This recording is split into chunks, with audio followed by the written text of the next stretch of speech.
No, I would say AI will help to an extent, but if the work that these people, the temporary workers or H1Bs as we call them, if they're doing the work, if that can be completely offset by AI, people would have done that long back, right? Because automation has been on everyone's mind for some time. Now it's the other way around. Their hands are tied and they will have to do that. AI can do a lot of things, but AI can do a lot of things as long as they are well defined and well repetitive. Right? Once you train a machine to do something, you need to have enough data to say that there is a pattern that you can go after. Sometimes I just laugh and sometimes tell people training an AI model is like training a dog. Right? If you're training a dog and you give them the wrong person and say this is the right person and vice versa, then dogs is not going to make that determination that what I've been trained on is, is not the right thing. It is going to go and go after the person who you said is the wrong person. Right? So I mean it's oversimplification, but what I'm trying to, yeah, like we sometimes start thinking, but who's training AI? At the end of the day, AI is still trained by humans, right? So uh, that's why it is critical. We are away from the time when AI will self learn and self automate. Right now, it is more into the calibration. It automates based on the data it receives. But for instance, a sock. If somebody goes and enters that wrong thing saying this was a particular type of error instead of the other type of error, then it's going to go to the wrong data. AI will definitely help in the world of cybersecurity because it has to parse through a lot of different uh, data files. So, but we all know, right? Finding the right thing in a SOC logs is like finding a needle in a haystack.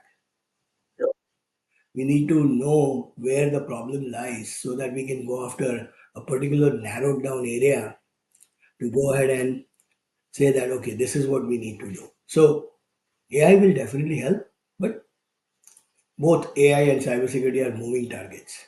So you need to make sure where cyber is moving and where AI is moving. You're kind of continuously staying on top of each other to make the most of it. Otherwise, one or two mistakes, and then like we all know, like when ChatGPT, the earlier version came out, right? A lot of the data was uh, frozen in time, so there were issues. Right? We've all seen sometimes even things what happen with the automated driving cars with Tesla or even the Waymo where it had gone through the curve, etc. Means I'm not saying these are still the new days of doing things with, but we are one mistake away from people going and taking three steps back. So, and now the biggest problem which is coming into the world of cybersecurity is no longer your data and all that is there. But the most important part where the impacts are coming is going to be in the world of OT, right? The operational technology, where the critical infrastructure, right? Yep. So if something goes wrong in a critical infrastructure, we know the kind of uh, problems it can cause, right? Yeah, lot bigger than you losing your credit card information, right? Somebody swindling you for a credit card versus somebody getting some weapons deployed on its own. So the impact is humongous. So that's the reason we need to know the ransomware attacks, which happened, the crippling thing which happened with the colonial pipeline, right?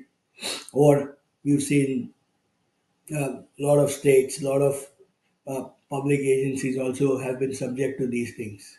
So it is critical. AI can help. AI is helping in the world of ransomware, but again, it is still peripheral. It is still superficial to an extent. It's not there in the mainstream. At least not everyone has taken it to the mainstream. These days, everyone has a new AI startup, right?